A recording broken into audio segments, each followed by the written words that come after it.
Depuis quelques jours, ils se rencontrent en vrai dans des assemblées générales comme ici à Chalon-sur-Saône.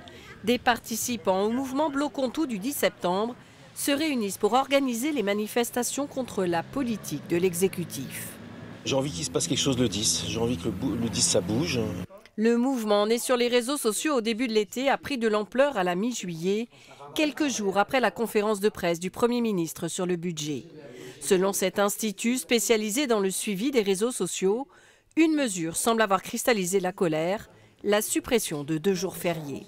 C'est ça qui fait qu'un mouvement peut partir. Tout d'un coup, il y a une espèce de convergence, que les gens soient non politiques, qu'ils soient à droite ou à gauche, il y a quelque chose qui est en commun, qui est les 2 jours fériés, ça n'est pas possible.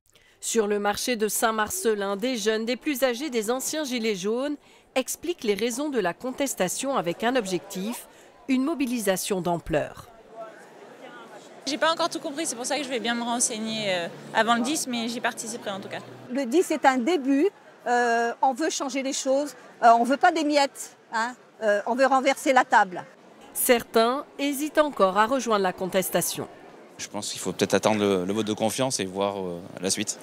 Le mouvement, qui se veut apolitique, est soutenu par quelques syndicats et par les partis de gauche, la France insoumise en tête. Reste à savoir combien ils seront sur les points de blocage le 10 septembre, 2 jours après la probable chute du gouvernement Bayrou.